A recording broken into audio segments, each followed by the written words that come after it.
شادی کو 15-16 दिन ही गुजरे होंगे। वो मामूल के मुताबिक किचन में मसरूफ थी, सख्त गर्मी में बहुत दिल से खाना बना रही थी। इतने में हमजा की आवाज आई, और कितनी देर लगाओगी तुम?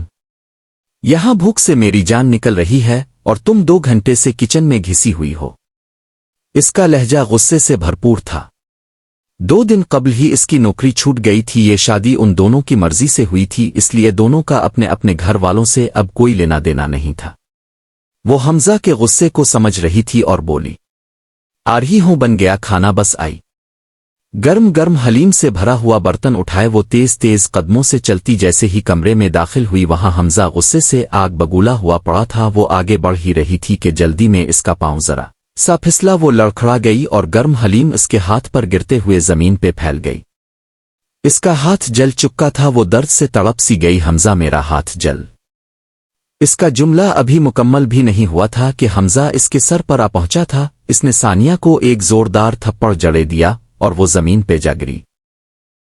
वो मुकम्मल हैरानी में जमीन पर गिरे हुए इसे नम आंखों से देख रही थी। हमजा, खामोश रहो, बेकार औरत, कोई काम तो तुम्हें ठीक से आता नहीं। मनहूस आते ही अपनी मनहूसियत फैला दी। मेरी नौकरी चली गई, ना दिन को सुकून है ना रात को। हमजा, मैं अपना सब कुछ आपके लिए छोड़कर आई हूं। आप तो मुझसे मोहब्बत करते थे। हाँ, दिमाग खराब था मेरा जो तुमसे शादी कर ली मैंने, किस्मत फूट गई थी मेरी। वो जले हुए हाथ पर दुपट्टा लपेट रही थी। वो चुप रही, सुनती रही। तुम जैसी औरत पे यकीन करना ही नहीं चाहिए, जो मेरे साथ भाग कर यहां आ सकती है तो कल को किसी और के साथ भी जा सकती है, और लाई ही क्या हो तुम, चंद जेवर तो उठा कर ला ना सकी। इन जुमलों ने इसे मुकम्मल तौर पर तोड़ दिया था। वो रोई नहीं, कुछ बोली नहीं, बस जमीन को तकती रही जैसे इसकी नजर जमीन पर जिम ही गई थी।